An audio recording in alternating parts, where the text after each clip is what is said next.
రోజు ఇడ్లీలు దోశలు చేసి బోర్ కొట్టించకుండా పిల్లలకి ఈ విధంగా చేసి పెట్టండి, చాలా ఇష్టంగా తింటారు.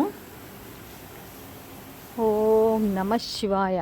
ఓం ఐం హ్రీం శ్రీం శ్రీ మాత్రే నమః. Hello, good morning. బాగున్నారా? మీరు అందరు బాగుండాలి, అందులో నేను ఉండాలి. టైము మార్నింగ్ 6:15 అవుతుంది. పూజ అయిపోయింది. అరుణాచల శివ అరుణాచల శివ అరుణాచల శివ అరుణాచల అనే శివయ్య సాంగ్ తోని మా డే స్టార్ట్ అవుతుంది. దీని తర్వాత హనుమాన్ చాలీసా వస్తుంది. తర్వాత మళ్ళీ అన్ని శివయ్య సాంగ్సే వస్తాయి. ఇంకా సాంగ్స్ వింటూ బ్రేక్ఫాస్ట్ కోసం అన్ని ప్రిపేర్ చేసుకుందామని కిచెన్ లోకి వెళ్తున్నా. మరి ఇంత మార్నింగ్ ఏం చేయం, బ్రేక్ఫాస్ట్ లేట్ గానే తింటాం మేము. కానీ అన్ని రెడీ చేసుకొని నేను మళ్ళీ ఒక 1 అవర్ పడుకుంటాను. మార్నింగ్ 3కే లేచి 5 వరకు మెడిటేషన్ చేసుకొని 5కి స్నానానికి వెళ్ళి 6:30 కల్లా పూజ అయిపోతుంది. కాబట్టి కొంచెం నాకు ఇంకా నిద్ర వస్తుంటుంది, నిద్ర సరిపోదు నైట్. అందుకని ఒక 1/2 అవర్ 1 అవర్ పడుకుంటాను. ఇవాళ కొద్దిగా సండే కాబట్టి స్పెషల్ బ్రేక్ఫాస్ట్ చేద్దామని కొద్దిగా అన్ని రెడీ చేసి పెట్టుకుంటున్నాను. కొంచెం లేట్ అవుతుంది అన్ని చేయాలంటే. 2 కప్పుల గోధుమ పిండి తీసుకొని ఒక బేసన్లో పోసుకున్నా. 2 కట్టల పాలకూరను నీట్ గా వాష్ చేసుకొని వెనుక కాడలన్నీ తీసేసి ఓన్లీ ఆకులు మట్టుకే మిక్సీ జార్లో వేసి మెత్తగా మిక్సీ పడుకున్నా. ఇంతకీ బ్రేక్ఫాస్ట్ ఏంటో చెప్పలేదు కదా మీకు.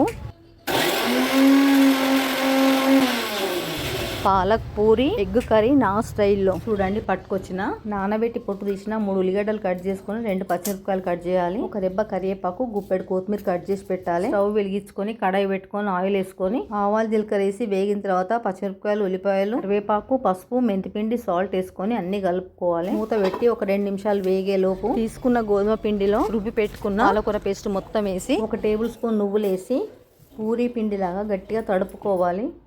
ఫ్రిడ్జ్లోంచి 4 పొడుగులు తెచ్చుకొని వేగిన ఉల్లిపాయల్లో 1 టీ స్పూన్ కారము, చిటికెడు గరం మసాలా వేసుకొని కలుపుకొని వేగిన ఉల్లిగడ్డలు 4 పొడుగుడ్లు 1 by 1 కొట్టిపోసుకోవాలి. మూత పెట్టేసి సిమ్లో ఉడికించుకోవాలి. పూరీల కోసం ముద్దలు చేసి పెట్టిన కూర అయ్యేలోగా పూరీలు లాటించుకుందాము. నువ్వులు కూడా వేసినాం కదా, నువ్వులు క్లియర్గా కనిపిస్తున్నాయి చూడండి. పాలకూరలో ఐరన్, ఏ విటమిన్ ఉంటుంది, నువ్వుల్లో ఐరన్ ఉంటుంది కాబట్టి చాలా హెల్దీ ఇవి. పూరీలు చేసేలోగా కూర కూడా అయిపోయింది. కొత్తిమీర పైన స్ప్రింకల్ చేసి మూత పెట్టుకొని స్టవ్ బంద్ చేసుకుందాము. దీంతో పూరీలు తింటే మటుకు తిన్న వాళ్ళకే తెలుస్తుంది టేస్ట్, అంత బాగుంటుంది. వేడైంది, పూరీలు కాల్చుకుందాము. చూడండి, పూరి అంతా మొత్తం బెలూన్ లాగా పొంగింది. రెండో వైపు టర్న్ చేసుకొని కాల్చుకొని తీసి ఇంకా బేసన్లో వేసేసుకోవడమే. ఇదే విధంగా అన్ని పూరీలు కాల్చుకోవాలి. పూరీలు అన్ని ఒకే విధంగా మంచిగా పొంగినాయి. పచ్చిగా ఉన్నప్పుడు కలర్ గ్రీనిష్ గా మంచిగా ఉంది. ఇంకా మనం డిష్ అవుట్ చేసుకుందాము. ప్లేట్లో ఫస్ట్ కూర వడ్డిస్తున్నా. వీడియో కనుక నచ్చితే లైక్ చేసి, సబ్స్క్రైబ్ చేసి, బెల్ కొట్టి ఆల్ ఆప్షన్ పైన క్లిక్ చేయండి.